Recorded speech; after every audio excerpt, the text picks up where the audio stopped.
அச்சமில்லை அச்சமில்லை அச்சமென்பதில்லையே. இச்சகத்து உள்ளுரெல்லாம் எதிர்த்து நின்று போதினும் அச்சமில்லை அச்சமில்லை అచ్చమెన్బదిల్లయే. భయం లేదు భయం లేదు భయమన్నది లేనే లేదు.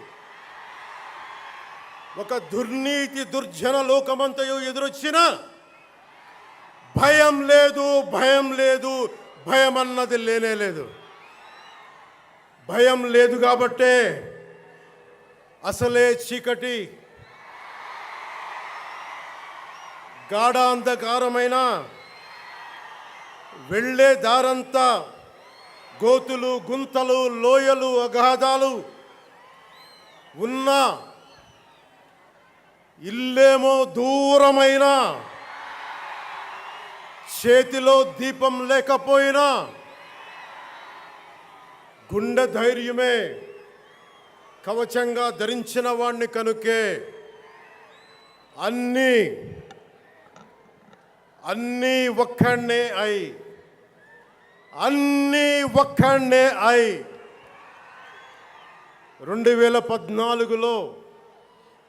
2014లో జనసేన పార్టీని స్థాపించాం. భావ తీవ్రత ఉంది గనుకే 2018లో పోరాట యాత్ర చేశాం. ఓటమి భయం లేదు కాబట్టే 2019లో పోటీ చేశాం. ఓడినా అడుగు ముందుకే వేశాం. మనం నిలబడ్డాం, పార్టీని నిలబెట్టాం. మనం నిలదొక్కుకున్నాం. మనం నిలదొక్కుకోవటమే కాకుండా 4 దశాబ్దాల టీడీపీ పార్టీని కూడా నిలబెట్టాం. మనం ఓడినప్పుడు 2019లో మీసాలు మెలేశారు, జబ్బలు చరిచారు, తొడలు కొట్టారు, మన ఆడపడుచుల్ని అవమానించారు, ప్రజల్ని నిరంతరం హింసించారు. ఇదే న్యాయం అని మన నాయకులు, మన జన సైనికులు, మన వీర మహిళలు అందరూ అడిగితే, గొంతెత్తితే వారిపైన కేసులు పెట్టారు, జైళ్ళల్లో పెట్టారు, నిర్బంధంలో తోశారు. 4 దశాబ్దాల సుదీర్ఘ రాజకీయ అనుభవం ఉన్న నాయకుడిని అక్రమ కేసుల్లో బంధించారు.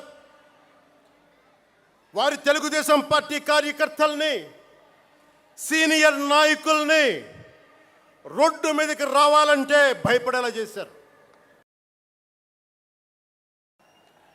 ఇక నాలాంటి వాణ్ణి తిట్టని తిట్టు లేదు, పాల్ చేయని అవమానం లేదు, చేయని కుట్ర లేదు, వేయని కుతంత్రం లేదు. ఈ ఎన్నికల్లో అసెంబ్లీ గేటును కూడా తాకలేవు అని మనల్ని ఛాలెంజ్ చేసి సరిచిన ఆ తొడల్ని బద్దలు కొట్టాం. ఏం చేశాం? బద్దలు కొట్టాం. బద్దలు కొట్టి ఆంధ్రప్రదేశ్ అసెంబ్లీలో 21 మంది ఎమ్మెల్యేలతోటి, పార్లమెంటులో 2 ఎంపీలతోటి అడుగు పెట్టాం.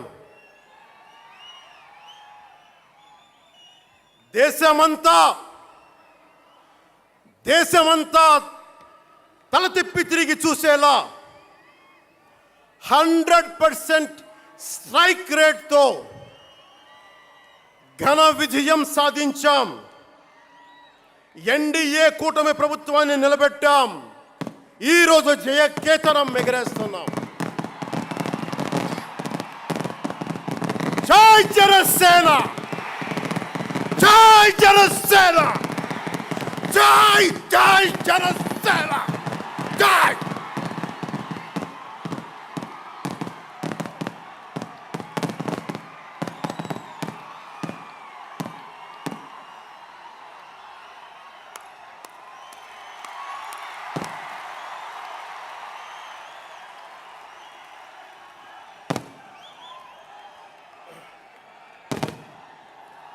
భరత భూమి నేర్పినదో, ప్రజాకోటి నేర్పినదో నిజమేమిటో కానీ ఒట్టి చేతిలో శత్రువుపై దుమికే శక్తి ఉంది అని చెప్పిన దాశరథి కృష్ణమాచార్య మాట బలం తెలంగాణకే కాదు, నెల్లూరులో చదువుకున్న నాకు కూడా. అందుకేనేమో అలా మన జనసేన జన్మస్థలం తెలంగాణ అయ్యింది, కర్మస్థలం ఆంధ్ర అయ్యింది.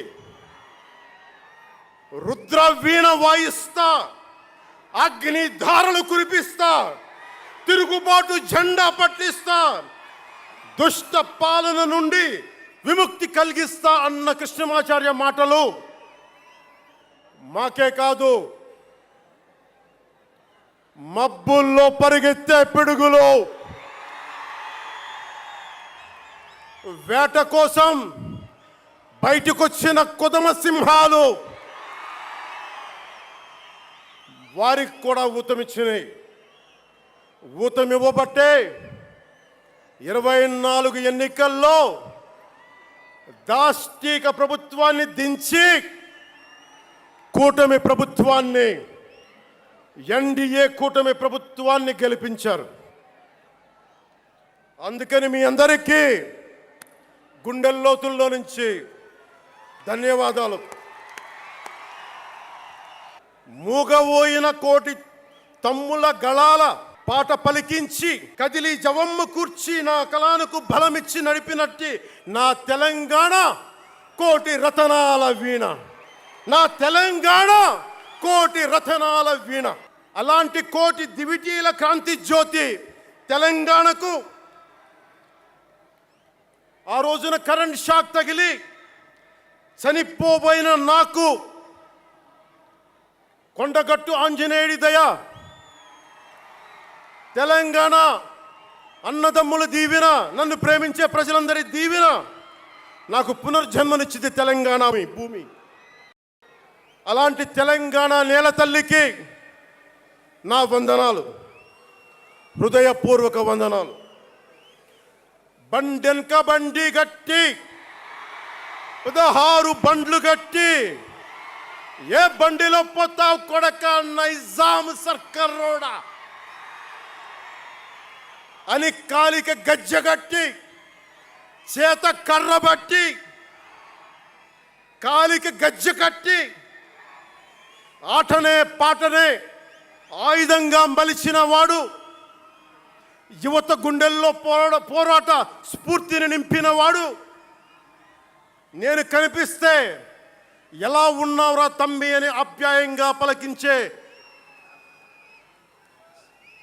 మన మధ్య లేని నా అన్న, నా గద్దరన్న, నేల నుంచి వచ్చిన నా తెలంగాణ జన సైనికులకి, జనసేన నాయకులకి, వీర మహిళలకు నా హృదయపూర్వక శుభాకాంక్షలు.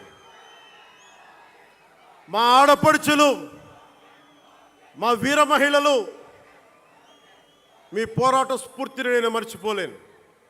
మీరు నా దృష్టిలో, ప్రజల దృష్టిలో, అందరి దృష్టిలో మీరు రాణి రుద్రమ్మలు, వీరనారి గున్నమ్మలు, మా జనసేన వీర మహిళలు. మా జనసేన ఆడపడుచులు అందరి క్షేమం కాంక్షించే సూర్యదేవుని లేలేత కిరణాలు. తేడా వస్తే కాల్చి కథం చేసే లేజర్ బీములు మా జనసేన వీర మహిళలు. అలాంటి మీకు, మా ఆడపడుచులకి, మా వీర మహిళలకి నేను మీకు రుణపడి ఉంటాను. సీనియర్ నాయకులు కొనతాల గారు చెప్పినట్టుగా ఈరోజు హోలీ పర్వదినం. రంగులు, ఉత్సాహం, మైత్రిని పంచే పండగ. చెడు పోయింది, మంచి వచ్చిందని చెప్పి రంగులు జల్లుకునే పండగ.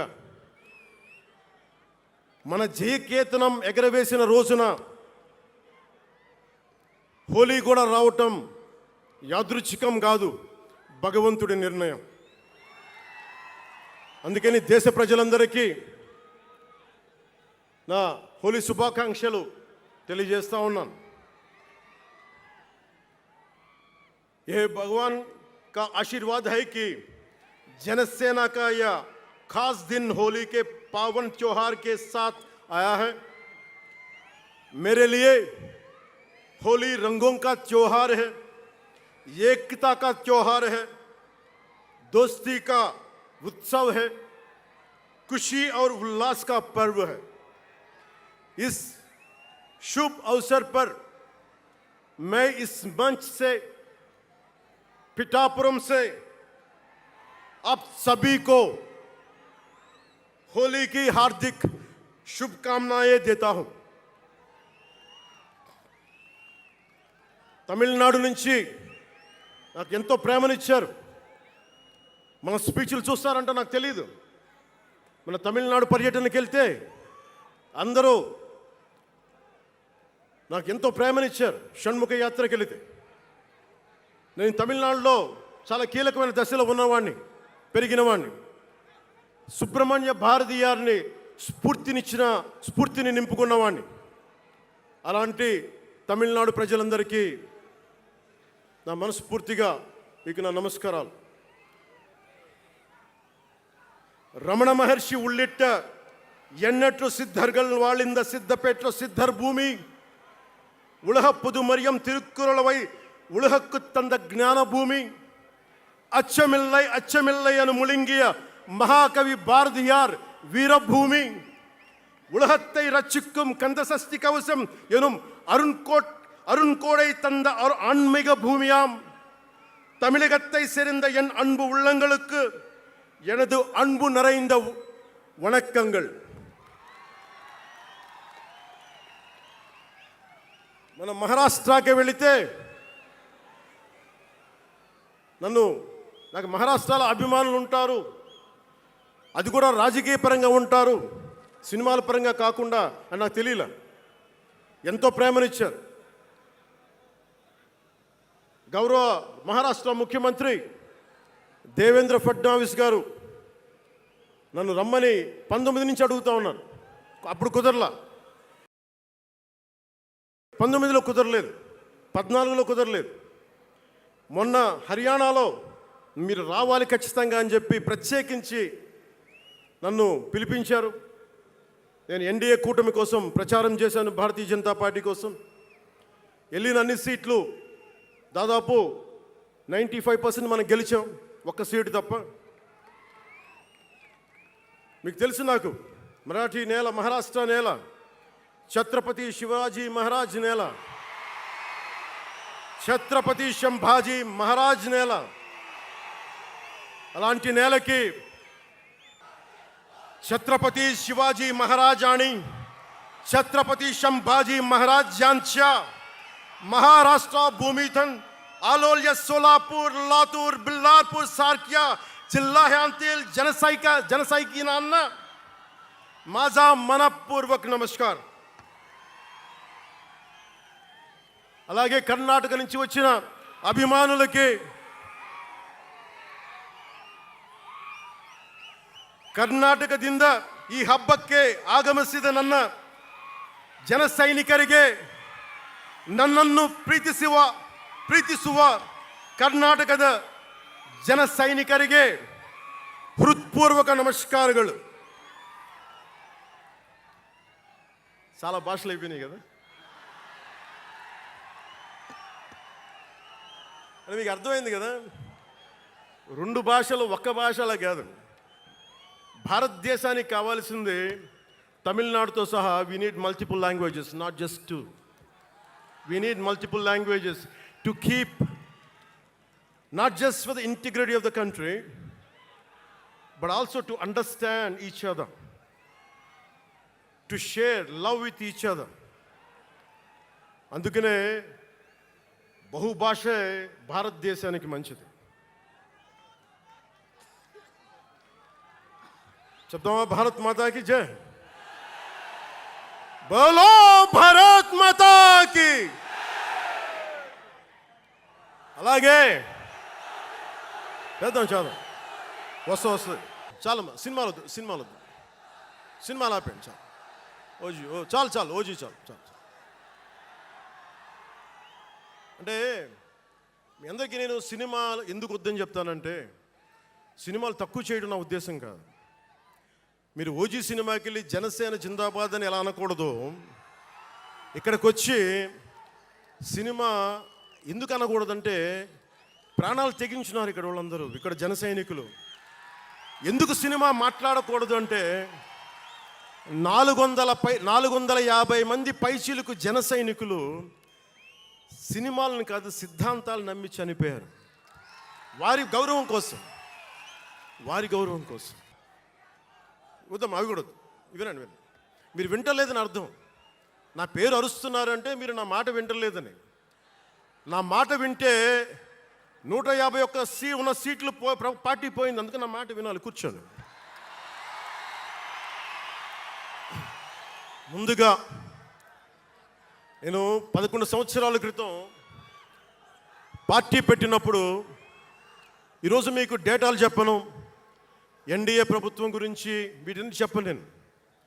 నేను మీతోటి 11 సంవత్సరాలు పార్టీని ఎలా నడిపాం, ఏ బేసిస్తో నడిపాం, నా కష్టాలేంటి, నేను పడ్డ ఇబ్బందులేంటి, కొన్ని పంచుకుంటాను.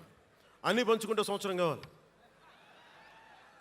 నేను ఓటమిలు ఎలా ఉంటాను, గెలుపులు ఎలా ఉంటాను, మీరు నా గుండెల్లో పెట్టుకున్న వాళ్ళు, మీరందరూ నా గుండెల్లో పెట్టుకున్నాను.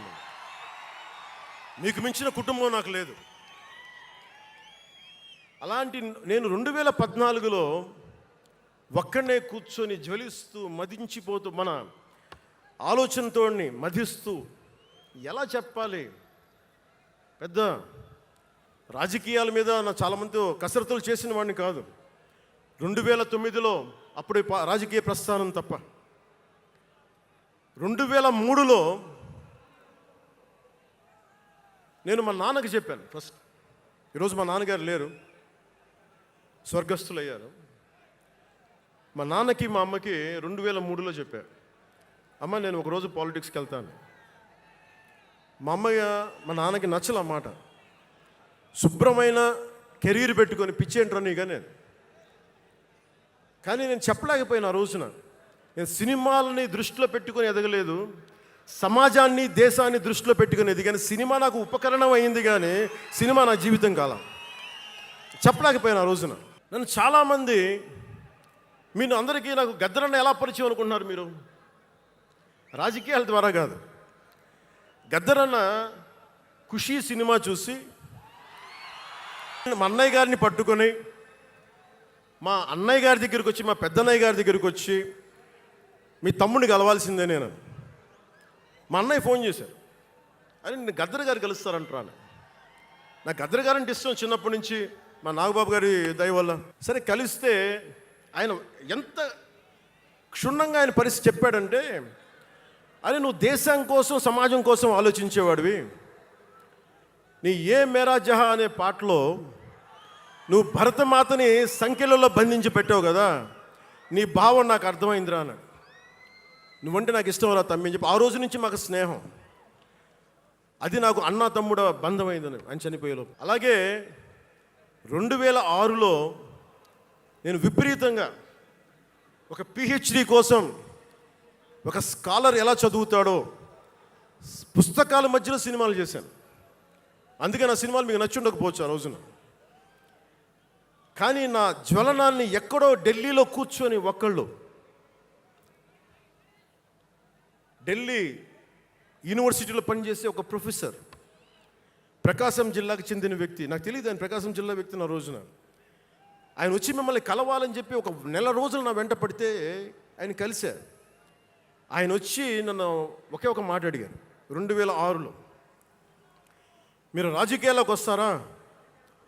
బహుజన సిద్ధాంతం మేము ముందుకెళ్తాం. చాలామంది అడిగి నన్ను పంపించారు. మీరు సంసిద్ధం అంటే నేను మాట్లాడతాను, నేను కదుపుతానంటే ఆ రోజున నాకు ఇంకా మెచ్యూరిటీ లేదు. ఒక కుటుంబాన్ని నడపడానికే చాలా శ్రమ పడాలి. ఒక కుటుంబాన్ని ఏకతాటిపైన తీసుకురావాలంటే నేను కష్టపడాలి. ఒక సినిమా చేయాలంటే నేను ఇంత కష్టపడాలి. ఇన్ని కోట్ల మందికి సంబంధించిన జీవితాన్ని ఒక భావంతో కట్టిపడేయాలంటే నాకు ఇంకా అంత మెచ్యూరిటీ లేదు. మెచ్యూరిటీ వచ్చిన రోజున మీకు తెలియజేస్తానని చెప్పాను. ఆ వ్యక్తి అప్పటి నుంచి ఇప్పటి దాకా అరుదుగా అప్పుడప్పుడు కలుస్తూ ఉంటాను. ఈ రోజున హైదరాబాద్ సెంట్రల్ యూనివర్సిటీ ప్రొఫెసర్, మీలో కొంతమందికి తెలిసి ఉండొచ్చు, ప్రొఫెసర్ శ్రీపతి రాముడు గారికి మనస్ఫూర్తిగా నా ధన్యవాదాలు తెలియజేస్తున్నాను. వారిని వేదికపైకి రమ్మని మనస్ఫూర్తిగా కోరుకుంటా ఉన్నాను. ఎందుకంటే మీరు ఓజీ ఓజీ అని అరుస్తూ ఉంటే నన్ను సినిమాల కంటే కూడా సినిమాల్లో ప్రజలకి పనిచేసే మనిషిని చూశారు ఇలాంటి మేధావులందరూ, పోరాట యోధులందరూ.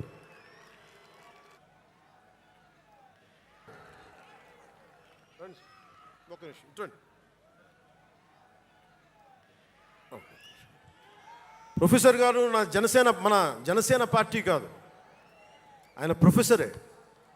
బహుజన సిద్ధాంతాల కోసం, అంబేద్కర్ ఆశయాల కోసం, అణగారిన వర్గాల కోసం నిలబడ్డ వ్యక్తి. ఆయన చాలామంది విద్యార్థుల్ని పిహెచ్డీలకి సిద్ధం చేసే వ్యక్తి. మన దగ్గర ఉన్న బేతపూడి విజయ్ కుమార్ గారు కూడా ఆయన శిష్యుడే. ఇలాంటి శిష్యులు ఎంతోమంది తయారు చేసి ఆయన జనసేన ఎప్పుడు నాకు అండగా ఉంటారు. ఓడిపోయినా నిలబడ్డా ఎప్పుడైనా సరే నమ్మకం ఏంటంటే మీరు ఉండాలి, మీరు రాణించాలని నిరంతరం తప్పించే శ్రీపతి రాముడు గారికి నేను ఇవ్వగలిగేది ఒకటే, నా గుండెల నుంచి ప్రేమ ఇవ్వగలను.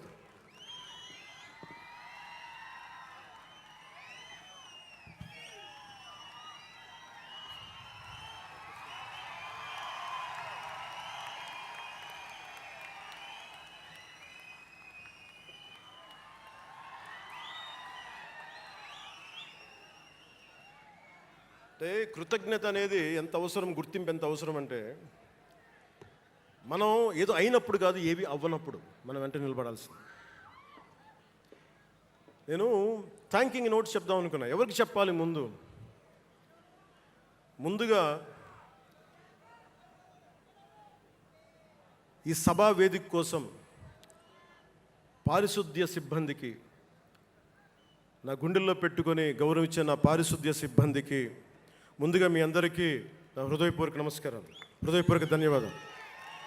యాక్చువల్గా నేను అనుకుంది ముందుగా పారిశుద్ధ కార్మికులకి సన్మానం చేసి స్పీచ్ మొదలు పెడదామని. ఎక్కువ మంది ఉండటం వల్ల సమయం సరిపోదు కాబట్టి రేపొద్దున మన సీనియర్ నాయకులందరినీ, సోదరులు నాగబాబు గారిని, ఎమ్మెల్సీ వారిని గౌరవించి చేయవలసిందిగా నేను కోరుకుంటున్నాను. అలాగే దారి పొడవునా శుభాకాంక్షలు తెలియజేసిన హోర్డింగ్స్ ద్వారా నా సోదరులు సోదరీమణులందరికీ, ప్రతి ఒక్కరికి, నాయకులందరికీ నా ధన్యవాదాలు. డిప్యూటీ సీఎం పేషి అధికారులందరికీ కూడా నా ధన్యవాదాలు. నా సెక్యూరిటీ సిబ్బందికి కూడా నా ధన్యవాదాలు. ఈ ఆవిర్భావ దినోత్సవానికి ముందుండి నడిపించిన గౌరవ సివిల్ సప్లైస్ మంత్రి, Janasena political affairs committee chairman, నన్ను కాలానికి నా పరీక్షలు పెట్టి కానీ ఒకసారి నిర్ణయం తీసుకున్న తర్వాత ఓడిపోయినా కానీ వెన్నంటే నిలబడ్డ నా సోదరుడు, పిఎస్సి చైర్మన్, గౌరవ సివిల్ సప్లైస్ మంత్రి శ్రీ నాదెండ్ల మనోహర్ గారికి నా హృదయపూర్వక ధన్యవాదాలు.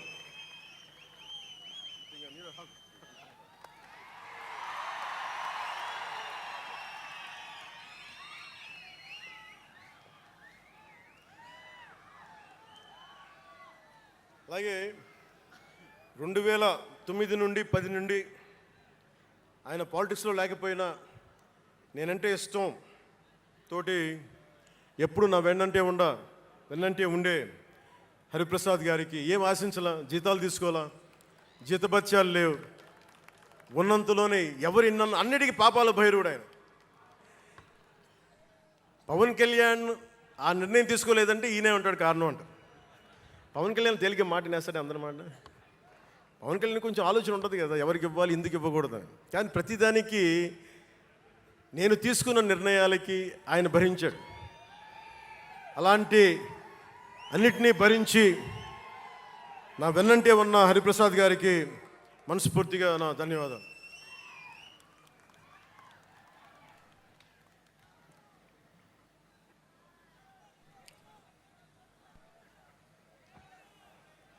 అలాగే అన్ని కమిటీల సభ్యులందరికీ పేరు పేరున, కేకే గారికి, తెగించే గుణమున్న పంచకర్ల సందీప్కి, పోరాటం చేసిన నాయకులందరికీ నా ప్రత్యేక ధన్యవాదాలు. సోషల్ మీడియా సిబ్బందికి, స్టేజ్ కల్చరల్ ఆర్టిస్టులందరికీ, ఫుడ్ సప్లయర్స్ అందరికీ, దాతలకి, డాక్టర్స్ టీమ్కి, ప్రతి ఒక్కరికి నా హృదయపూర్వక నమస్కారాలు. ఇందాక ఆ పైన హెలికాప్టర్లో వస్తుంటే చాలామంది ఫోటోగ్రాఫ్స్ కనిపించినాయి. ముఖ్యంగా తెలుగు సినిమా హీరోలు, సూపర్ స్టార్స్ ఫొటోస్. ప్రభాస్ గారిది, మహేష్ బాబు గారిది, జూనియర్ ఎన్టీఆర్ గారిది, అల్లు అర్జున్ గారిది, సాయి ధరమ్ తేజ్ గారి, నందమూరి అభిమానులు, మెగాస్టార్ చిరంజీవి గారి అభిమానులకి, మెగాస్టార్ తనయులు, గేమ్ చేంజర్ రామ్ చరణ్ గారి అభిమానులు, తెలుగు హీరో హీరోయిన్లు, ప్రతి నటుల, అందరి హీరోల అభిమానులు, మీ అందరికీ కూడా నా ప్రత్యేక నమస్కారాలు, ధన్యవాదాలు. అలాగే పవన్ కళ్యాణ్ అభిమానులకు కూడా నా హృదయపూర్వక నమస్కారం.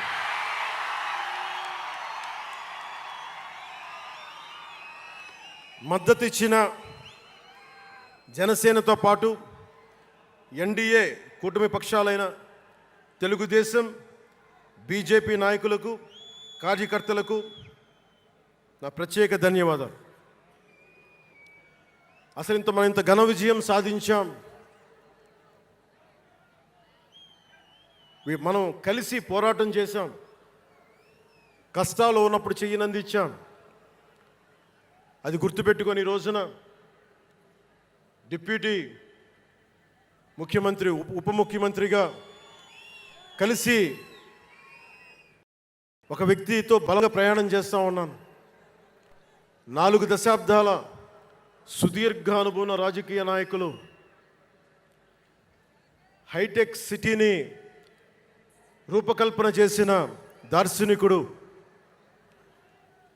క్లేమోర్ మైన్స్ తోటి పేల్చేస్తే కింద పడితే దులుపుకొని మళ్ళీ రాజకీయాల్లో తిరిగి నెక్స్ట్ డే డ్యూటీలోకి వచ్చిన బలమైన నాయకుడు, శ్రీ గౌరవ ముఖ్యమంత్రి శ్రీ నారా చంద్రబాబు నాయుడు గారికి,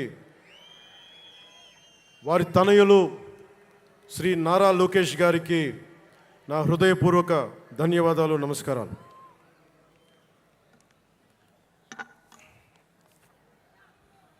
ఒకసారి నా నోటి నుంచి 11 సంవత్సరాలు నలిగాం కదా, మన ఎంపీలు మన పేర్లు నా నోటి గుండా చెప్పాలి మీ అందరికీ అని చెప్పడానికి.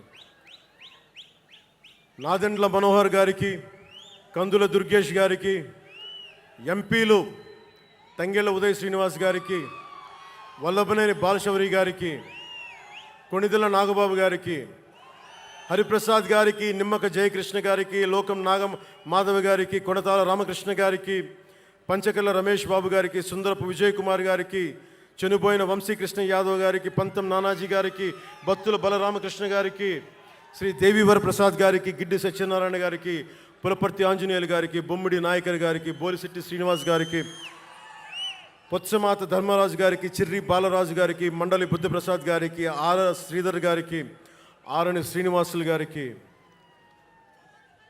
2000 పవన్ కళ్యాణ్ మర్చిపోయా, నేను మర్చిపోయినా మీరు మర్చిపోయిన ఎవరు కదా.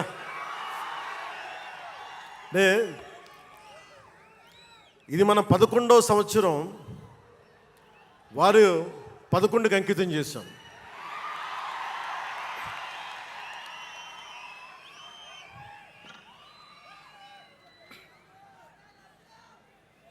Love you two.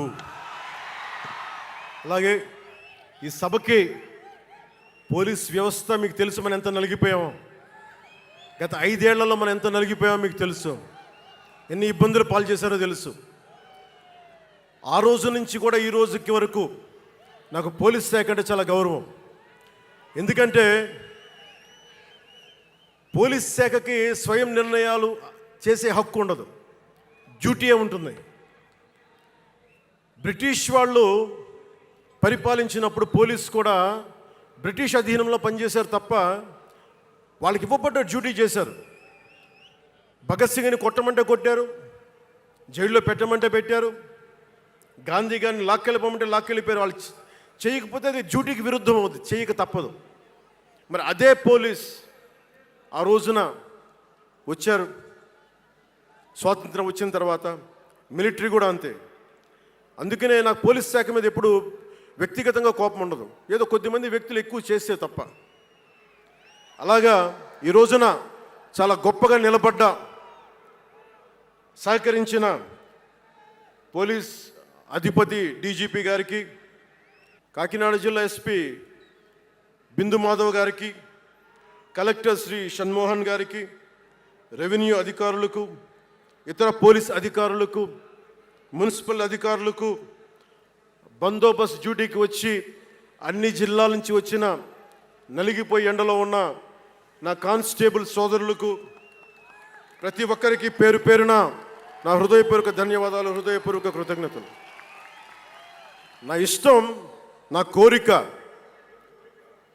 ఎప్పుడూ సగటు మనిషిగా ఉండటమే. తన పని తను చేసుకుంటూ ఉండటం, ఎవరి జోలికి వెళ్లకుండా ఉండటం, బతికేయడం, తన కుటుంబం వరకు జీవితాన్ని కుదించడం, సగటు మధ్యతరగతి మనిషిగా బతకాలనేది నా కోరిక చిన్నప్పటి నుంచి. మా నాన్న కోరిక ఏంటంటే, నేను ఇంటర్ చదువుతున్నప్పుడు, అరే నేను డిగ్రీ చదవలేకపోయి, నువ్వు డిగ్రీ చదివి కనీసం నువ్వు ఎస్ఐగా సెలెక్ట్ అయితే నువ్వు కనీసం డిఎస్పీ కంటే కొంచెం పై ర్యాంక్లో నువ్వు రిటైర్ అవుతారు అని చెప్పాడు మా నాన్న. దురదృష్టవశాత్తు నేను డిగ్రీ చేయలేకపోయాను. చాలా చిన్న జీవితాలు మాయి. మా అన్నయ్య గారు ఏదో యాక్టర్ అయిపోయారు తప్ప నాకు రావాలి నేను ఎప్పుడు అనుకోలే. అదే నెల్లూరులో, అదే ఫతేఖాన్పేటలో చిన్న ఇంట్లో ఇంకొక మామిడి మొక్క ఉంటే బాగుంటుంది అనుకున్న కోరిక తప్ప కోట్లు సంపాదించాలి, పేరు రావాలని ఎప్పుడు ఆశించాల. సో నన్ను ఎలా పెంచారు మా ఇంట్లో అంటే మీరు ఆశ్చర్యపోతారు. మొన్న నా friend Anand Sai TTD board సభ్యుడిగా నియమితులయ్యారు. అతను చెప్తా ఉన్నాను నాకు ఈ మధ్యన, నన్ను ఎలా పెంచారంటే మా ఇంట్లో వాడు అతని ఆనంద్ సాయి మాటల్లో, చిన్న తంబి అని తమిళ సినిమా ఉంటుంది, మన తెలుగులో చంటి అని సినిమా తీశారు. చిన్న తంబి కదా ఆనంద్, అవునా? అందులో హీరోయిన్ని ఎలా పెంచుతారు ఇంట్లో నుంచి బయటికి వెళ్ళకుండా, చంటిలో హీరోయిన్ మీనాని ఎలా పెంచారు ఇంట్లో నుంచి బయటికి వెళ్ళకుండా, మా ఇంట్లో నన్ను అలా పెంచారు.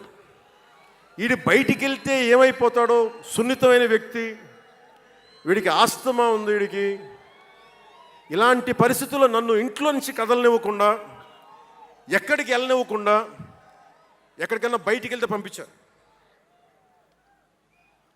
ఒకరోజు చెన్నైలో నేను అన్నానగర్లో కంప్యూటర్ ప్రోగ్రామింగ్ కోర్స్ చేసేవాడిని 1 సంవత్సరం పాటు. ఆ ప్రోగ్రామ్ ఫైనల్ చేసే పరిస్థితుల్లో టైం 10:30 అయింది, 10:30 రాత్రి. ఇంటికి వెళ్ళడం గంట లేట్ అయింది. అంటే మనం సాయంత్రం 6 గంటలకల్లా వెళ్ళిపోవాలి. ఆ రోజు 10:30కి వెళ్తే చెప్పా పెట్టకుండా, అంటే మన కొంచెం లేట్ అయింది ఎగ్జామ్స్ వల్ల. ఇంటికి వెళ్ళేటప్పటికి ఎలా ఉంది అంటే, ఇంట్లో ఆడపిల్ల వెళ్ళిపోతే ఇల్లు ఎలా ఉంటుందో, 10:30కి నేను ఇంటికి వెళ్తే మా అన్నయ్య షూటింగ్ నుంచి క్యాన్సిల్ చేసుకుని వచ్చేస్తా ఉన్నారు. మా వదిన ఇంట్లో హాల్లో ఉంది, మా నాగబాబు వీధి బయట తిరుగుతూ ఉన్నాడు. మొత్తం అందరూ ఏమైపోయాడు, ఎక్కడికి ఏమైపోయాడని. నేను ఎగ్జామ్ రాసి వస్తున్నాను, బస్సులు దొరకలేదు, నాకు 2 బస్సులు మారి రావాలని చెప్పాను. నాకు కార్లు లేవు ఆ టైంలో. అంటే అలాంటి నన్ను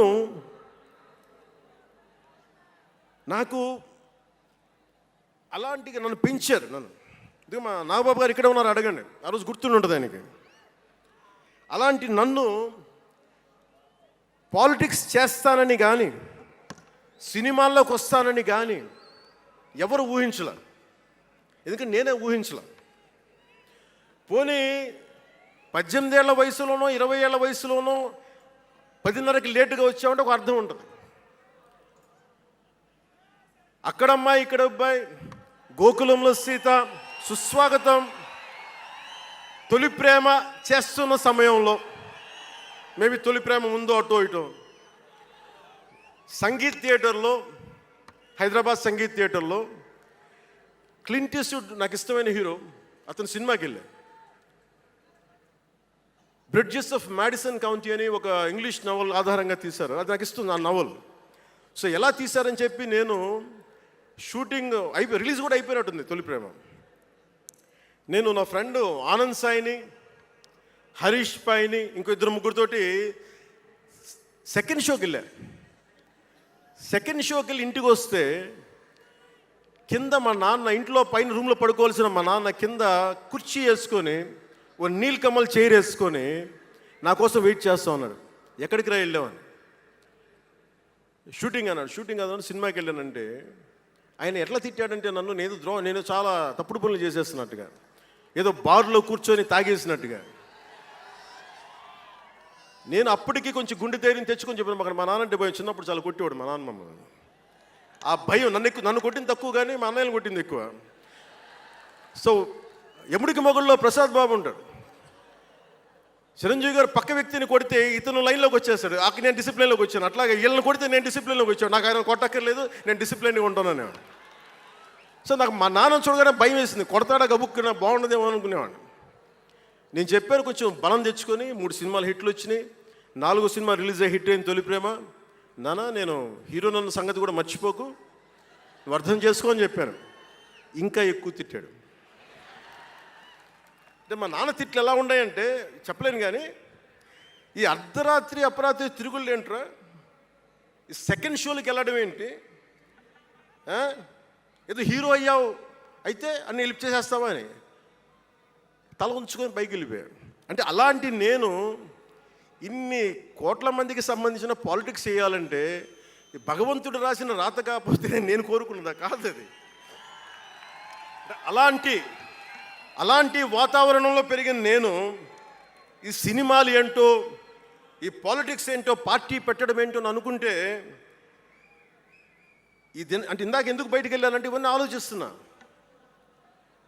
ఇదంతా భగవంతుడు మాయ తప్ప నాది కాదు నాకు తెలుసు. అలాంటి జీవితానికి దారి ఏర్పరిచింది, ప్రజా సమస్యలపై నిలబడేలా చేసింది, పార్టీ పెట్టనిచ్చింది నాలోని భావ తీవ్రత. పార్టీ పెట్టనిచ్చింది భావ తీవ్రత. పుస్తక పఠనం, డబ్బులు సంపాదించాక ఖర్చు పెట్టనంటే ఎలా కుదరదో, వద్దనుకున్న ఏదోలా ఖర్చు అయిపోతాయి. అలాగా కొంత జ్ఞానం వచ్చాక, కొంత చదివాక, కొంత చెయ్యగలిగే సత్తా ఉన్నాక నేను ఊరికనే కూర్చుంటాను, నేను ఏమి చెయ్యనంటే జీవితం అలా ఉండనివ్వదు. అలాంటి నన్ను ఏదో సాటర్డే సండే షూటింగ్ ప్రాక్టీస్కి వెళ్ళి మెడ్రాస్ రైఫిల్ క్లబ్లో, మార్నింగ్ లయలో కాలేజీలో జాగింగ్ చేసుకొని, ఇంటికి వచ్చి పుస్తకాలు చదువుకొని, మా వదినకి ఏదైనా అవసరమైతే పనులు చేసి పెట్టి, ఇలాంటి నేను సగటు మనిషి, మధ్యతరగతి మనిషి, అంతకుమించి వేరే పట్ల. పనగల్ పార్క్ వెళ్ళి కూరగాయలు తీసుకురావడం, వంకాయ ఎంత, తక్కాళి ఎంత, అంటే మన ఉల్లిపాయలు వంకాయలు ఎంత అని ఇట్లాంటివి తీసుకొచ్చేవాడిని. నెల్లూరులో పెద్ద బజారు మన పెద్ద బజారు చిన్న బజారుకి వెళ్ళి ఇంటికి కావాల్సిన సామాన్లు తీసుకొచ్చేవాడిని.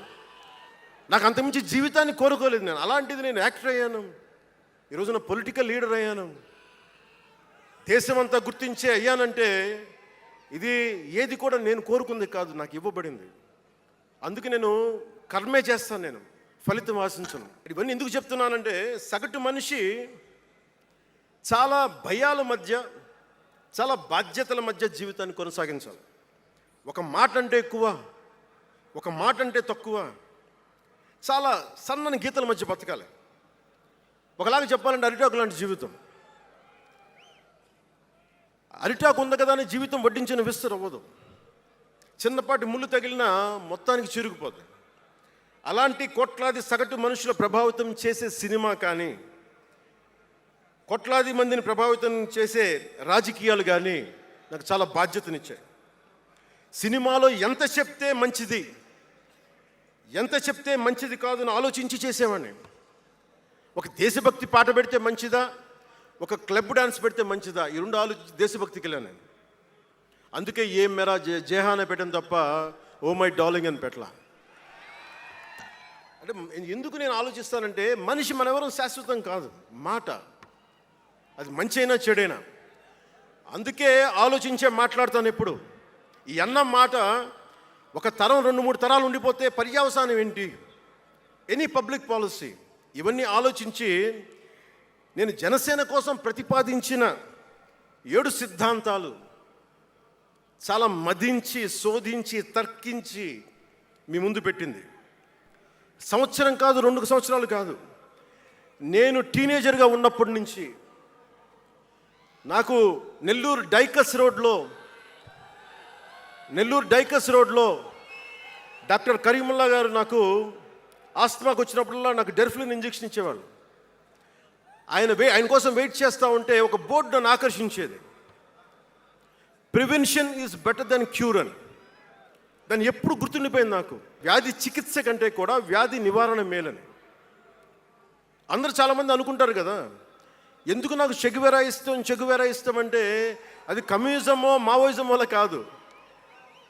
ఒకడు డాక్టర్ అయ్యండి, శారీరక రుగ్మతలు వస్తే బాగు చేసే డాక్టరు సమాజానికి పట్టే రుగ్మతలను ఎవడు బాగు చేస్తాడు అని చెప్పి డాక్టర్ వృత్తి వదిలి విప్లవకారుడు అయ్యాడు చూసారా, ఆ భావన నాకు ఇస్తుంది చెగువెరాలో. అంతేగాని అతను మావోయిస్టో కమ్యూనిస్టో అని కాదు, గెరిల్లా అని కాదు. ఆ మానవీయ కోణం నాకు నచ్చి దాన్ని ఇష్టపడ్డాను చెగువెరాను. ఆ సిద్ధాంతాలని అంటే ఎందుకు చెప్తున్నాను మీకంటే, చాలా ఆలోచించి చేశాను. అంటే అంత వయసు నుంచి ఆ సిద్ధాంతాలని చాలా బలంగా విశ్వసించేవాడిని, ఆచరించేవాడిని కనుక, వాటి కోసం నిలబడేవాడిని కనుక, నిలబడినందుకు ఆ సిద్ధాంతాలు నన్ను దశాబ్దం రాజకీయ పోరాటం చేయగలిగే సత్తానిచ్చినాయి. ఈ రోజున 100% స్ట్రైకింగ్ రేట్తో జైకేతనాన్ని ఎగరేస్తున్నాం ఈ రోజునంటే జనసేన 7 మూల సిద్ధాంతాలే కారణం. పవన్ కళ్యాణ్, నేను ఎంత పేరుందో నాకే తెలీదు, ఇంగ్లీష్ పేపర్లో కూడా రాస్తారా నా పేరు అనుకుంటాను అప్పుడప్పుడు. ఏదో నేషనల్ పేపర్లో ఢిల్లీ నుంచి ఎవరో తెలుగు జర్నలిస్ట్ పంపించలే, హిందీ జర్నలిస్ట్ పంపించారు నాకు. Pawan Kalyan changes his ideology left, right and centre అని. అంటే వీడి అవసరాలకి ఎలా పడితే అలా మార్చేస్తాడని నాకు అనిపించింది. అలా ఎలా పడితే అలా మార్చేసేవాడు 11 సంవత్సరాలు పార్టీని నడపగలడా? 7 సినిమాలతోటి సూపర్ స్టార్డమ్ రాగలదా? నేను వద్దనుకున్నా ఓజీ అని అంటూ ఉంటారు, అవన్నీ వస్తాయా? 2007లో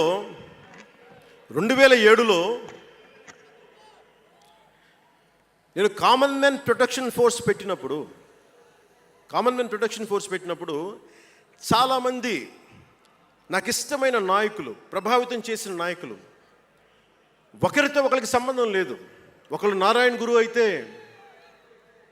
ఇంకొకళ్ళు చెగువెరా, ఒకళ్ళు జయప్రకాష్ నారాయణ అయితే ఇంకొకళ్ళు లోకమాన్య బాలగంగాధర్ తిలక్, ఒకళ్ళు మదర్ తెరీసా అయితే ఇంకో వైపున భగత్ సింగ్.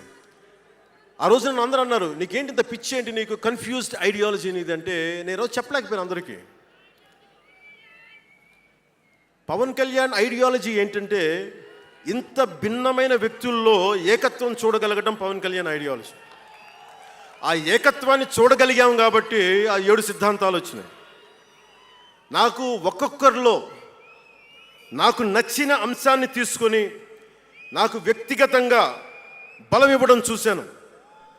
అది నా మీద ఎంత ప్రభావితం చూపించింది అది ఎంత సక్సెస్ ఇచ్చిందో కూడా నాకు తెలుసు. అంటే నేను అందరిలాగా నేను కాలేజీలకి యూనివర్సిటీలకి వెళ్ళా, డాక్టరేట్ లేకుండా పోవచ్చు, యూనివర్సిటీస్కి వెళ్ళి ఉండకపోవచ్చు, కానీ జ్ఞానాన్ని సముపార్జించటం నా చిన్నప్పటి నుంచి ఈ క్షణం దాకా నేను ఎప్పుడూ ఆపలా, ఎప్పుడు నేర్చుకుంటానే ఉన్నాను. అంటే చిన్నప్పుడు ఇలస్ట్రేటెడ్ వీక్లీలు, ఫ్రంట్ లైన్ మ్యాగజైన్లు, న్యూస్ పేపర్లు, సోవియట్ భూమి పత్రికలు, చరిత్ర, సంస్కృతి పుస్తకాలు, సాహిత్యం, ఫిలాసఫీ, ఫారిన్ అఫైర్స్ ఇవేమి చదవటం ఆపలా ఇప్పటిదాకా. అవన్నీ సామాజిక, చారిత్రక, రాజకీయ అంశాల మీద అవగాహన లేకుండా ఎందుకు పార్టీ పెడతాం? దేశ విభజన, కలోనియల్ చరిత్ర, తిరుగుబాట్లు, చిత్తాగాంగ్, విప్లవ వీరులు, తాకట్టులో భారతదేశం, యాడమ్ స్మిత్లు, మాల్థూసియన్ థీరీలు చదవకుండా, అర్థం చేసుకోకుండా పార్టీ పెట్టేస్తామా? ఇంత అవగాహన, ఇంత సామాజిక పరిజ్ఞానం సినిమాలు చేసుకునే వాడికి ఎలా ఉంటుంది అవగాహన అని? అదే కదా. అంటే దానికోసం ఎలా పుట్టాలండి? ప్రత్యేకంగా తెల్లగడ్డం వేసుకొని పుట్టాలా అండి? ఆకాశంలోకి చూస్తా తెల్లగడ్డం వేసుకొని సామాన్యుడికి అర్థం కాని లిటరీ టర్మ్స్ తోటి మాటల్ని మాట్లాడాలా? పోనీ పార్టీ పెట్టాలి అంటే నాన్న ముఖ్యమంత్రి అయి ఉండాలా? దశాబ్దం పాటు ఒంటరిగా పార్టీని మొయ్యాలి అంటే ఎన్ని తిట్లు, ఎన్ని అవమానాలు భరించాలి, ఎంత నలిగుండాలి, ఎంత జ్వలించుకుపోవాలి, ఎన్ని పోగొట్టుకోవాలి. వ్యక్తిగత జీవితం నుంచి నా ఆరోగ్యం దాకా అన్నీ పోగొట్టుకుంటానే వచ్చాను. దానికి ఈ జయకేతనం నాకు ఆనందాన్ని ఇచ్చింది. ఎందుకు చెప్తున్నానంటే ఆరోగ్యం గురించి. నేను మార్షల్ ఆర్ట్స్ చేసేటప్పుడు 3 గ్రనైట్ రాళ్ళు గుండెల మీద పెట్టుకొని పగలగొట్టించుకునేవాడిని. 9 ఏళ్ల పిల్లలు, 8 ఏళ్ల పిల్లలు ముగ్గురిని ఒకళ్ళని ఇలా పట్టుకొని ఇంకొకటి భుజాల మీద ఎక్కించుకొని గుడుంబ శంకర్లో మోసుకొచ్చినంత బలం ఉంది. చూడటానికి బక్కగానే ఉంటా, కానీ బలం అపారంగా ఉండేది. అలాంటి నేను ఈ రోజున నాకు రెండో కొడుకు నేను ఎత్తుకోలేను. పెద్ద కొడుకుని అలాగే ఎత్తుకోలేను అనుకోండి, అది వేరే విషయం. నా రెండో కొడుకుని చిన్నవాడు 6-7 సంవత్సరాలు, వాడిని ఎత్తుకోలేను నేను, అంత బలహీన పడిపోయాను. కానీ బలం తెచ్చుకుంటాం మీ అందరి ఆశీస్సులతోటి, బద్దలు కొడతాం మళ్ళీ.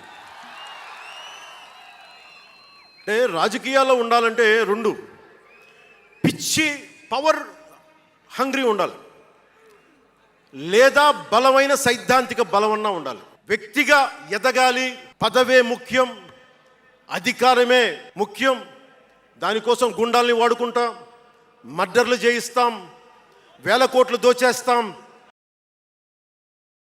కులాలని కెలికేస్తాం, రకరకాల విద్వేషాలు రెచ్చగొడతాం, తద్వారా లాభపడతాం అన్నది ఇంకో పద్ధతి.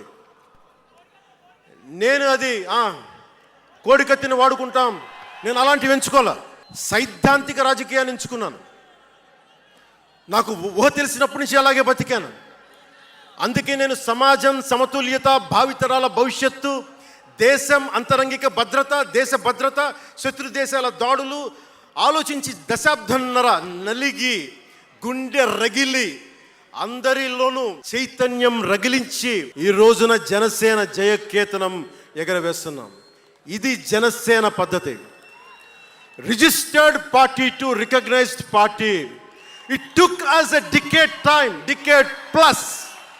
అంటే నువ్వు ఎలా మార్చేసుకుంటావంటారు. మనం ప్రార్థించే నదే గంగమ్మ అవ్వచ్చు, కృష్ణమ్మ అవ్వచ్చు, దేవత అవుతుంది, పడవలకి రస్తా అవుతుంది, పొలాల్లోకి దూరే పంట కాలువ అవుతుంది. మార్పు అనేక రకాలుగా ఉంటుంది.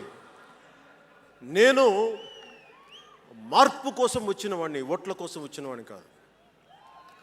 అంటే ఇన్ని మాట్లాడే ఈ ఇంగ్లీష్ పేపర్ వాళ్ళకి I want to give you an example. Who said Pawan Kalyan changes from left, right and center. Let me tell you this. One example from one of your journalist brotherhood, from your journalist brethren, Sri M.J. Akbar. He wrote a book called Riot After Riot. ఆ పుస్తకంలో entirety అంతా how BJP is wrong, how BJP is communal అని all the stories he picked up. is all about anti-BJP. But in 2014, same Mr. MJ Akbar has become MP for BJP. బీజేపీని తిట్టిన వ్యక్తే కాంగ్రెస్లో ఉండి బీజేపీకి వెళ్ళి మారగలిగినప్పుడు తప్పులేదు, కానీ నేను ఇన్ని రకాలుగా మాట్లాడి తప్పు అయిపోయింది అది. అంటే ఇది, let me tell you, I blended the best of everybody. I have tested it on myself personally and applied to the party. That's why we got 100% striking rate. నేను ఎలాంటి కాలంలో పెరిగానంటే, భావోద్వేగాలు లేకుండా, జీవిత బరువులు మోయకుండా, కించిత్తు భావుకత లేకుండా, బాధ్యతగా నడవకుండా ఉంటే ఇంత దూరం రాగలమా? జీవితంలో నిన్న కాగితాళంగా ఎలా జరిగిపోతాయి? అంత ఫ్లూక్ అండి అంటే 21 సీట్లతో 100% వచ్చేస్తామా? 151 సీట్లు ఉన్న ఆ పార్టీని 11 సీట్లకి రానివ్వగలమా? ఎంత పోరాటం చేశాం మనం, ఎంత నలిగాం. వైజాగ్లో మన ఎమ్మెల్యేలు ఎంతమందిని జైల్లో పెట్టారు, ఎంత భయభ్రాంతులను చేశారు. బయటికి వస్తే ఆ రోజు నన్ను అందరూ అడిగారు, మీరు వెంటనే ప్రధానమంత్రి గారికి చెప్పండి, ఫోన్ చేయండి, మీకు తెలుసు కదా అంటే, నేను ఒకటే అన్నా, ప్రజల్ని కాపాడటానికి వచ్చాను నేను, నన్ను కాపాడమని ఎవరిని నేను అడగను, ప్రధానమంత్రి గారైనా సరే. ఇది నా నేల, నా పోరాటం ఇది. నా మీద చెయ్యి వెయ్యమని చెప్పండి, చెప్తాను నేనేంటో అని చెప్పాను. అంటే నేను ఎవరో వస్తారో నేను ఎప్పుడు చేయను, నేను ఎంత నిలబడగలను అదే నా మెజర్ అంతే. నేను ఎలాంటి జీవితం నుంచి వచ్చానంటే, నాకు చుట్టుపక్కల పేరెంట్స్ కమ్యూనిస్టులు, పిల్లలేమో క్యాపిటలిస్టులు. అలాంటి లెఫ్ట్ భావాలతో ఉన్న నాయకుల్ని, వారి పిల్లల్ని నేను నెల్లూరులో చూసేవాడిని. అంటే మార్పు అనేది అవసరం. నాన్న కమ్యూనిస్ట్ కదా అని కొడుకు క్యాపిటలిస్ట్ అవ్వకూడదనే రూల్ లేదు, ఇలాగే ఉండాలని ఏం లేదు. అంటే మార్పు చాలా సహజం, ఎదగడానికైనా దిగజారడానికైనా సరే.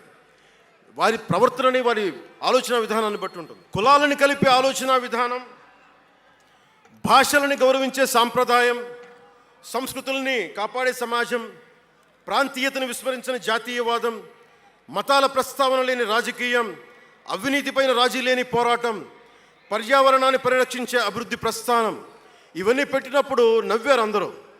అలాంటిది నన్ను ఈ రోజున పర్యావరణ మంత్రిగా తీసుకొచ్చింది ఈ సిద్ధాంతాన్ని ప్రతిపాదించినప్పుడు చాలా పరిశోధించాలి, చరిత్ర చదవాలి, అవగాహన చేసుకోవాలి, జటిలమైన సందేహాలు వాటికి వివరణ ఇవ్వాలి.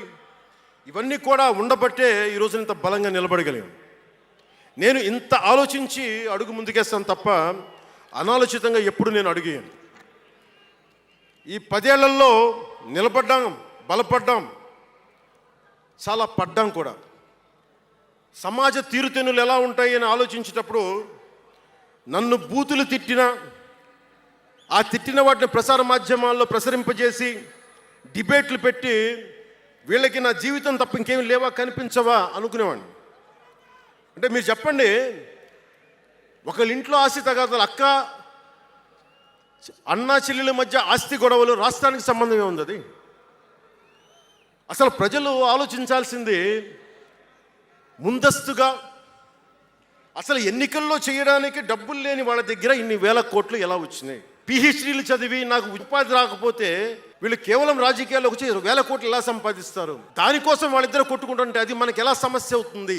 ఇది మీరు ఆలోచించాల్సింది. అంతేగాని కూర్చోబెట్టి సినిమా సినిమా సినిమా అంటే మొక్కే కాదంట్లా. మీకు కోపం రావాలి కదా, అన్యాయం జరిగితే. కోపం లేని సమాజంలో మార్పు ఎలా వస్తుంది? ఒక్కడికి కోపం వచ్చింది చిన్నప్పుడు, పవన్ కళ్యాణ్కి. ఒక్కడి కోపం వస్తే ఇంత మార్పు వచ్చింది. ఇన్ని లక్షల మంది కోపం వస్తే ఏం జరుగుతుంది మీరు ఊహించగలరా? ఆ కోపమే రావాలి అన్యాయం మీద. ఇక మిగిలింది మనకి భవిష్యత్తులో పైన కాకుండా ఎలాగ మనం ముందుకెళ్ళాలి, ఎలా సిద్ధంగా ఉండాలనేది మనం ఆలోచించాలి. కొన్ని కీలకమైన అంశాలు చెప్పి తెలియజేస్తాను. నార్త్ సౌత్ డివైడ్, ఉత్తర భారతం దక్షిణ భారతం, అలాగే క్యాస్ట్ సెన్సెస్, కులాల గణాంకం, డీలిమిటేషన్ ఇష్యూ, 3 లాంగ్వేజ్ ఫార్ములా, ఇవన్నీ మాట్లాడుతూ ఉన్నారు. వీటి మీద అలాగే మనం భవిష్యత్తులో సనాతన ధర్మ రక్షణ బోర్డు కానీ, ఫ్రీ హిందీ టెంపుల్స్ కానీ, ఇవన్నిటి మీద ఒకసారి మాట్లాడి నా అభిప్రాయాలు తెలియజేస్తాం. ఎందుకంటే భవిష్యత్తుకి దిశానిర్దేశం చేయాల్సిన సమయం ఇది. అందుకని మీకు కొంచెం ఓపికగా వినండి ఇది. ఎందుకంటే ఇది సరదాలకి అల్లర్లకి సమయం కాదు, ఇది భవిష్యత్తుని నిర్దేశించే సమయం. దశాబ్దంన్నర తర్వాత వచ్చింది, అంటే 2009 నుంచి ఇప్పుడు దాకా చేస్తే వచ్చింది. సో నేను ఏం కోరుకుంటానంటే, అల్లరి చిల్లరగా ఉండేవాళ్ళు నాకు అవసరం లేదు, నిలకడగా నిలబడేవాళ్ళే నా సైన్యం. నేను డిప్యూటీ ముఖ్యమంత్రిని అయ్యాక అంతకుముందు ఎప్పుడు ఆలోచించామని, పుస్తకాల బరువుతోటి వీపు వంగిపోతున్న పిల్లవాడిని ఆడిపడాల్సిన వయసులో ఇంత పుస్తకాలు బ్యాగ్ వేసుకొని స్కూల్కి వెళ్తా, ఒకవైపు ఏమో టిఫిన్ క్యారియరు, ఇంకోవైపు ఏమో వాటర్ బాటిల్ పట్టుకొని జారిపోతా పడతా అమ్మకి నాన్నకి టాటా చెప్పి ఆ స్కూల్కి వెళ్ళే చిన్నపిల్లోడికి ఒక 2 పుస్తకాల బరువు తగ్గిస్తే నేను చాలా ధన్యుడిని అనుకునేవాడిని.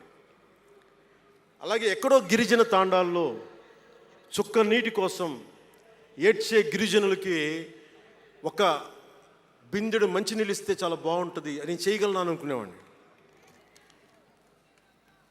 డోలీ మూతలతోటి రహదారులు లేని కొండ ప్రాంతాల్లో కేవలం 100 మంది నివసించే గిరిజన తాండాలకి ఒక చిన్న రోడ్డు వేయించగలమా అనుకునేవాడిని. కానీ ఈ రోజున మీ అందరి దయ, జన సైనికులు, వీర మహిళల పట్టుదల, ఈ రోజున మనం దాదాపు 4000 పైచిలకు కిలోమీటర్లు రోడ్డును వేయించగలిగాం. వాళ్ళు 2000 వేయించారు 5 సంవత్సరాల్లో, మనం 2500 కోట్ల పైగా ఖర్చు పెట్టినట్టున్నాం. ఇవన్నీ ఎందుకు చెప్తున్నానంటే, ఒకవేళ మనం అనుకుంటే ఎంత చేయగలమని అంటానికి. సమస్యలు ఏమున్నాయి మన దేశంలో ఇప్పుడు అంటే, ముఖ్యంగా పార్టీలో వేదిక పైన ఉన్న నాయకులకి, జన సైనికులకి, మీ అందరికీ కూడా ఇది చాలా కీలకమైన సమయం.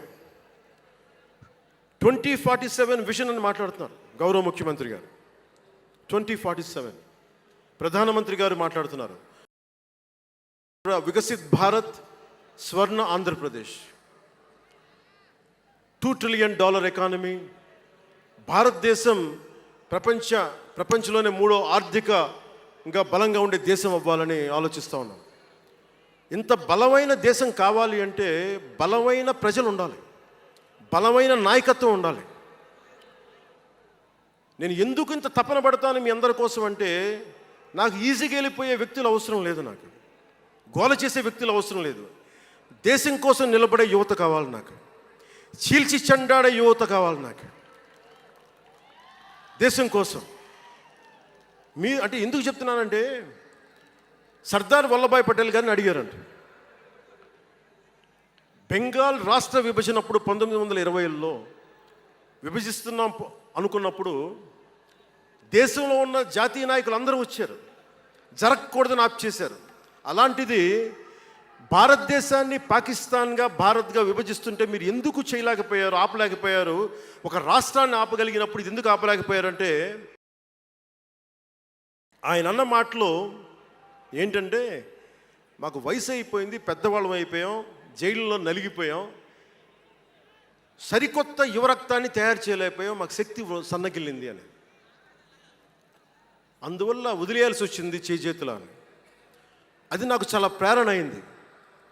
నెక్స్ట్ అందరం, గౌరవ ముఖ్యమంత్రి గారు వికసిత్ ఆంధ్రప్రదేశ్ కోసం ఆలోచిస్తున్నారు, నేను వికసిత్ ఆంధ్రప్రదేశ్ కోసం ఆలోచించే వాళ్ళు ఉన్నారు. నేను ఆలోచిస్తుంది భవిష్యత్తుని నిర్మించగలిగే యువ నాయకత్వం. ఈరోజు ఒక్కడు తలుచుకుంటే ఎంతమంది ఎమ్మెల్యేలు వచ్చారో చూడండి. ఫస్ట్ టైం ఎమ్మెల్యేలు ఎంతమంది ఉన్నారు?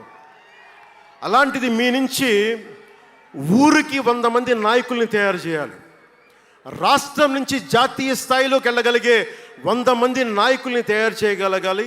అదే నా లక్ష్యం, నా స్వప్నం 2047కి.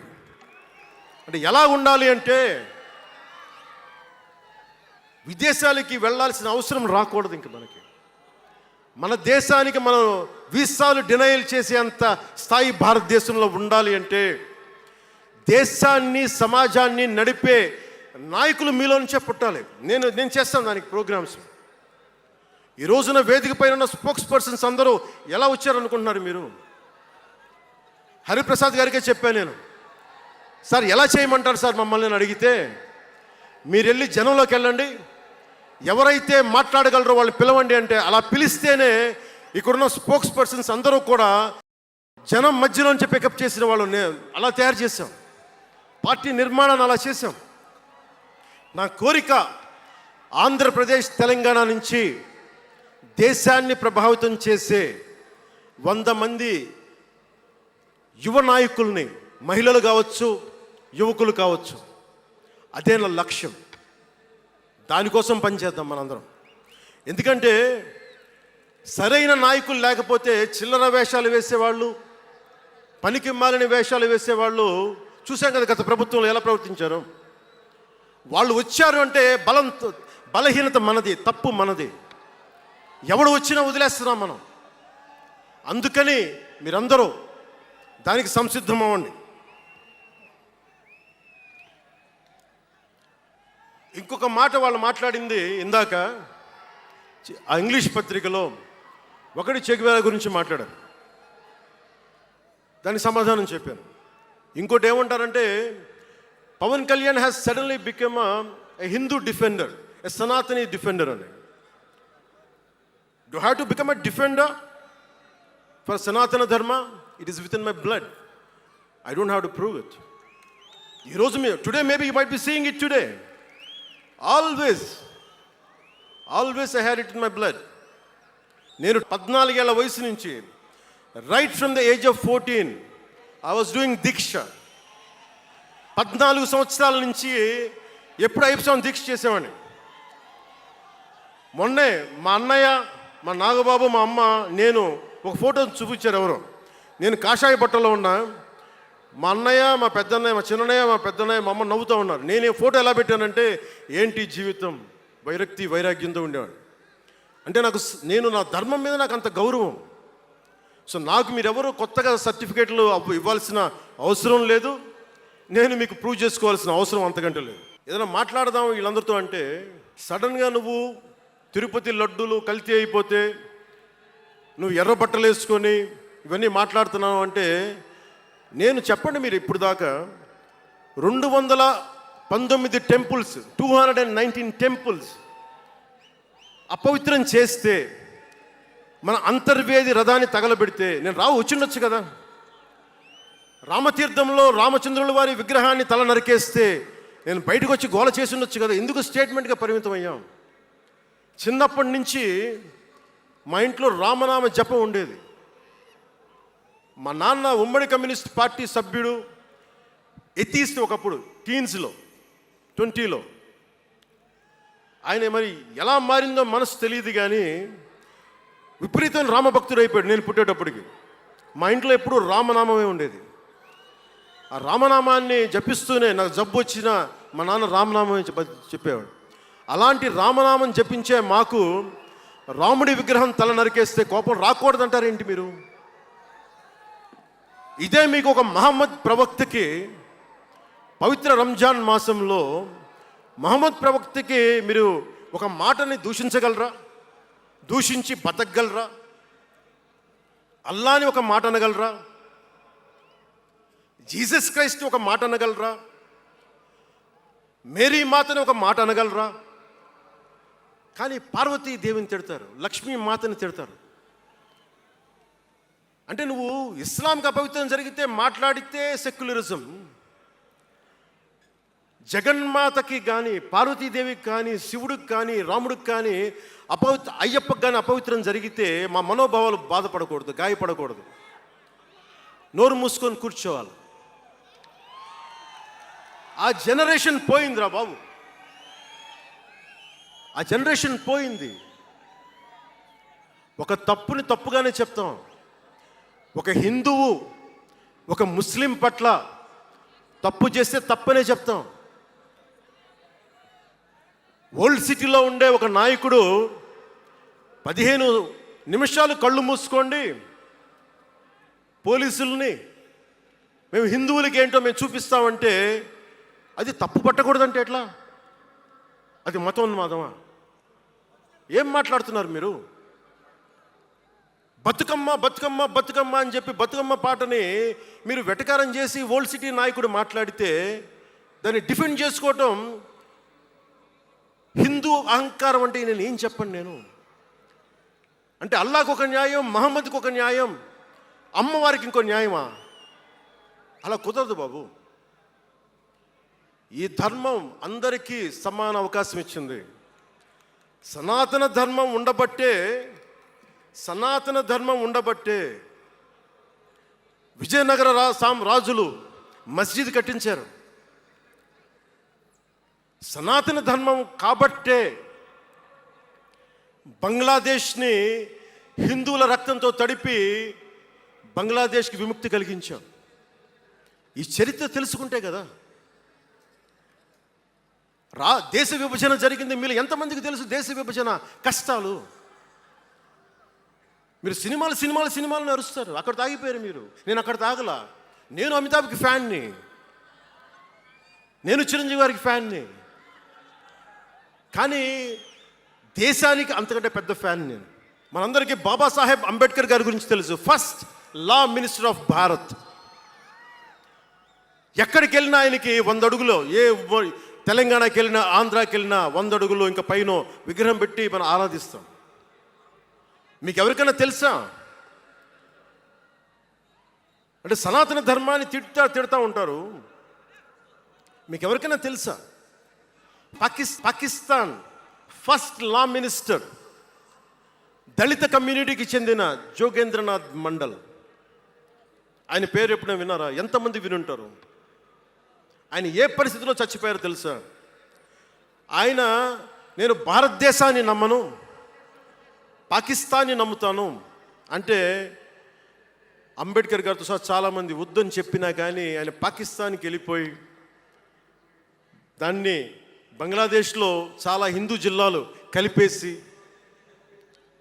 ఆయన దళిత కులాల నుంచి వచ్చిన వ్యక్తి. అందరూ ఆయన మాటలు నమ్మి ఆయన సమాజం హిందువులందరూ ఉండిపోతే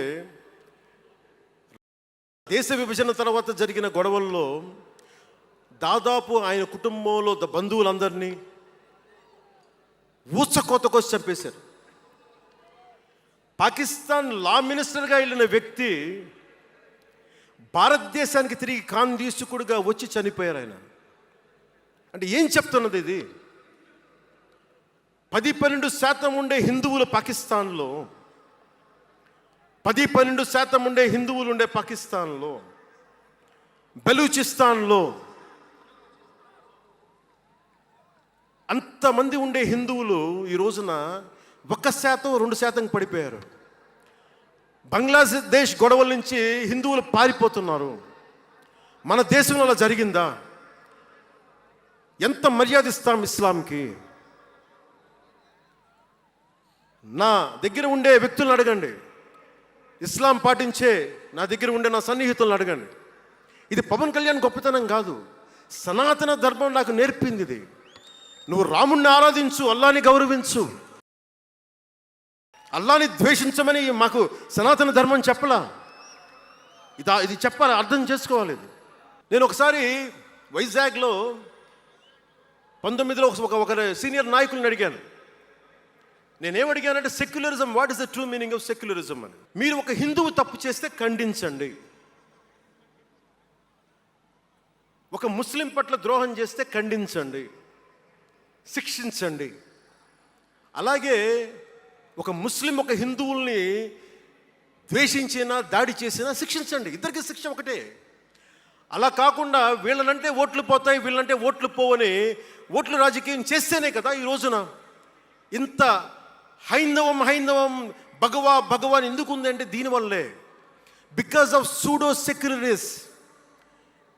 ఈ రోజున ఇది జరుగుతుందంటే because of you pseudo secularists, because of you. మీరే కనుక secularism, if you would applied in the true spirit, there would have no need for the changes what are there today. Old సిటీలో, పాత బస్తీ హైదరాబాద్లో మీరు 15 నిమిషాలు మీరు కళ్ళు మూసుకోండి పోలీసుల్ని, మేము హిందువులకి ఏంటో చూపిస్తామంటే నువ్వు ఎవరిని ఉద్దేశించి మాట్లాడుతున్నావు? హిందూ అంటే దాంట్లో పవన్ కళ్యాణ్ కూడా ఉన్నాడు. పొద్దున్న లేస్తే నేను హనీఫు, అబ్దుల్, మొత్తం రహీం వాళ్ళతోనే ఉంటాను నేను. కానీ నేను వాళ్ళతో ఉన్నాను కదా అని చెప్పి నాకు బాధ రాదని మీరు అనుకోకండి, తప్పది. ఓ గలత్ హై భయ్యా, తప్పది. వస్తుంది బాధ. నేను ఎవరిని నిందించట్లా. తిరుపతి కల్తీ లడ్డు చేస్తే నేను ముస్లింలను నిందించలా, క్రిస్టియన్లను నిందించలా. నేను నిందించింది దోషుల్ని పట్టుకోమని. చివరికి ఏం తేలారు? వాళ్ళందరూ హిందువులే కదా. నేను మాట్లాడుతుంది ఇది. This is secularism. If there is true secularism, మన నాయకులందరికీ చెప్తున్నాను, మీ అందరికీ చెప్తున్నాను, true secularism should be applied in the true spirit, not for damn convenient vote bank politics. Don't do it. Janasena is not for it. ఒక తప్పుని తప్పుగానే చెప్తాం. అంటే నేను ఎందుకు చెప్తున్నాను మీకు మాట అంటే, నారాజు గాకుర మా అన్నయ్య నజీర్ అన్నయ్య, ముద్దుల కన్నయ్య, మన రోజు మనకుంది మన్నయ్య అన్నామంటే డ్యాన్సులు చేసా మీ సరదా కోసం. 1 minute డప్పులతో దీంతో డ్యాన్సులు చేసి అది మీ సరదా కోసం. కానీ నా కోసం ఆ లిరిక్ రాసుకున్నా. దేనికి రాశాను? గుజరాత్లో ఆ మారణహోమం జరిగితే దానికి చాలామంది ముస్లింలు చనిపోతే బాధతోటి నా హృదయం స్పందించి మాస్టర్జీ అని ఒక ప్రజా కవి చేత నేను రాయించాను ఆ పాట. దాన్ని ఖండించినప్పుడు నేనేమనేది ఏంటంటే, అంటే నేను అంత నిష్పక్షపాతంగా ఉంటాను. నేను అనేది ఏంటంటే, గోద్రా మారణహోమం జరిగినప్పుడు ఖండించాలి, ఖండింపబడాలి. There is no second thought about it. కానీ అసలు ఎందుకు జరిగింది అని ఆలోచిస్తే, కరసేవక్స్ రామ భజన చేసుకుంటూ ట్రైన్లోకి వెళ్తే ఒక గోద్రాలో ట్రైన్ని తగలబెట్టేశారు. మరి దాని గురించి కూడా మాట్లాడాలి కదా. ఇది తప్పు, ఇది కూడా తప్పే. అలా జరిగి ఉండకుండా ఉండాల్సింది. బాధే నాకు. ఆ రోజు నేను సినిమాలో ఉన్నా కాబట్టి నారాజు గాకరని పెట్టా. అదే గనుక అలాంటి సంఘటన నుండి ఏం చేయాలి మనం? అలాంటి తప్పులు జరిగితే మొదటి తప్పు చేసిన వాడినే వెతికి వెతికి పట్టుకొని జ్యూస్ లాగా సెకండ్ వరల్డ్ వార్లో జర్మనీని ఎలాగా సౌత్ అమెరికాకి వెళ్ళినా ఎలా పట్టుకొని శిక్షించారో మొస్సాద్, అట్లాగా తప్పు ఎవడు చేయనండి, either is a Hindu or Muslim, ఎవరైతే మొదటి తప్పు చేశారో వాళ్ళను కనుక శిక్షిస్తే పర్యవసానమై ఉండవు. ఇది చాలా బలంగా ఆలోచించాలి. అంటే ఇవన్నీ ఎందుకు చెప్తున్నాను, ప్రతి ఒక్కరూ చాలా క్షుణ్ణంగా వినాలి. ఎందుకంటే భవిష్యత్తులో మీకు ఇవే పోరాటాలు. మీరు ఎమ్మెల్యేలు అయిపోయాం, మంత్రులు అయిపోయాం, అందరికీ కార్పొరేషన్ పదవులు వచ్చేసినాయి అంటే కాదు. ఇప్పుడు మనం వేసింది తొలి అడుగు మట్టుకే. నేను భారతదేశం కోసం చనిపోవడానికి సంసిద్ధంగా ఉన్నాను, గుర్తుపెట్టుకోండి. ఎందుకంటే నా ఇంటెన్సిటీ చాలా వైల్డ్గా ఉండదు. అంటే మాట్లాడితే సంస్కృతాన్ని తిడతారు, హిందీని మీరు రుద్దుతున్నారు, సౌత్లో దక్షిణాదిని అంటారు. అన్ని దేశ భాషలే కదా. మన తమిళనాడులో తమిళ్ హిందీ రాకూడదు, హిందీ రాకూడదు అంటుంటే నాకు అనిపించింది మనసులో ఒకటే, అప్పుడు తమిళ సినిమాలను హిందీలోకి డబ్ చేయకండి. డబ్బులేమో హిందీ నుంచి కావాలి, ఉత్తరప్రదేశ్ నుంచి డబ్బులు కావాలి, బీహార్ నుంచి డబ్బులు కావాలి, ఛత్తీస్గఢ్ నుంచి డబ్బులు కావాలి, కానీ హిందీ మాకు వద్దంటే అదే న్యాయం. పనిచేసే వాళ్ళందరూ మనకి బీహార్ నుంచి రావాలి, కానీ హిందీని ద్వేషిస్తానంటే ఎట్లా? ఇవన్నీ మారాలి కదా. అందుకని భాషల్ని ద్వేషించాల్సిన అవసరం లేదు. అంటే మనం ముఖ్యంగా హిందువులందరికీ నేను చెప్తా ఉన్నాను, మీరు ముస్లింలను చూసి మీరు నేర్చుకోండి. పవిత్ర రంజాన్ మాసంలో ఉపవాస దీక్ష వహిస్తున్న నా ముస్లిం సోదరులందరికీ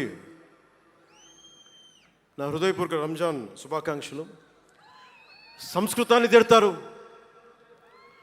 గుళ్ళల్లో సంస్కృతాలు మంత్రాలు చదవకూడదంటారు. ముస్లిమ్స్ ఆ మాట అంటున్నారా? అరబిక్లోనే కదా. మా ఆంధ్రప్రదేశ్లో ముస్లిం కావచ్చు, తెలంగాణలో ఉన్న ముస్లిం కావచ్చు, తమిళనాడులో ఉన్న ముస్లిం కావచ్చు, అరబిక్లోనే కదా మంత్రాలు చదువుతారు, ప్రార్థిస్తారు. హిందూ ధర్మంలో సంస్కృతంలో చేస్తారు. దానికి ఏంటి సమస్య?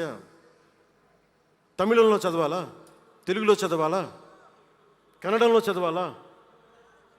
ఆ విధి విధానాలు ఉన్నాయి, వదిలేసేయండి వాటి జోలికి వెళ్ళకుండా కష్టాలని వాటిని పట్టించుకోండి. మాట్లాడితే భారతదేశాన్ని ఉత్తరం దక్షిణం అంటూ ఉంటారు. ఆంధ్రాని తెలంగాణ విభజన సమయంలో తెలంగాణ ఇవ్వకపోతే మేము ఈ భారతదేశానికి సంబంధించిన ఒక అన్న స్టేట్మెంట్లు చూసాం, అలాంటి నాయకుల్ని చూసాం. ఆంధ్రాని విభజిస్తుంటే ఆంధ్ర వాళ్ళు మేము ఇక్కడ సంబంధం లేదు, మేము భారతదేశంలో ఉన్నామన్న స్వయం నాయకులు నా దగ్గర అన్నారు. అంటే తెలంగాణ ఇవ్వకపోయినా, ఆంధ్ర ఇవ్వకపోయినా, విడగొట్టినా మేము భారతదేశంలోంచి విడిపోతామన్న మాటలు మీరు ఎలా మాట్లాడతారు? అంటే ప్రతి ఒక్కరికి కోపం వచ్చినప్పుడల్లా కట్ చేయడానికి భారతదేశం ఏదైనా కేక్ ముక్కంటే మీ అందరికీ కట్ చేయడానికి, భారతదేశ సమగ్రతని విధ్వంసం చేయడానికి ఒక్కడు ఉంటే నాలాంటి వాళ్ళు 10 కోట్ల మంది బయటకు వస్తారు. తస్మాత్ జాగ్రత్త. నార్త్ సౌత్ డిబేట్కి నా సమాధానం ఒకటే. ఉత్తరాదిన ఉన్న హిమాలయాల్లో ఉంది పరమశివుని కైలాసం.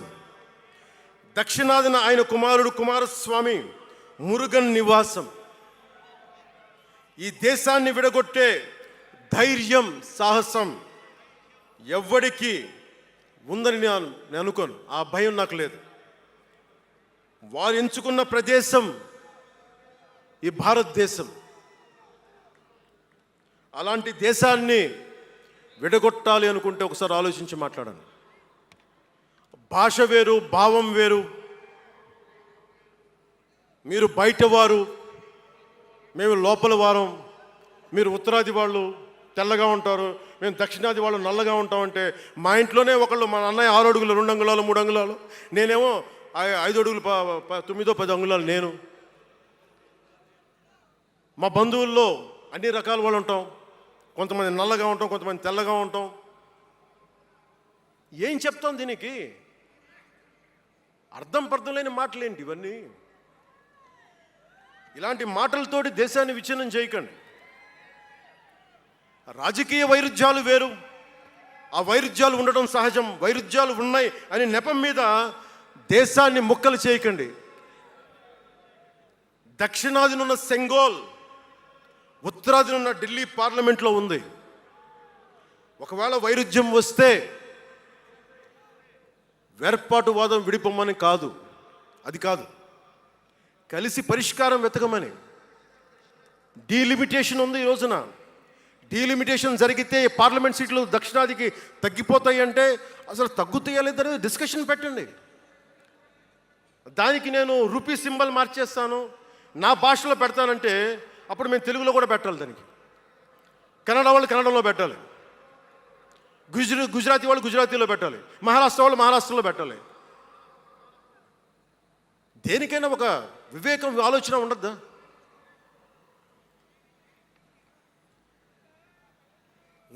ఉన్నత పదవుల్లో ఉన్నవారు మీరు చాలా ఆలోచించి చేయాలి. చాలా ప్రభావితం చేస్తాయి మీ మాటలు.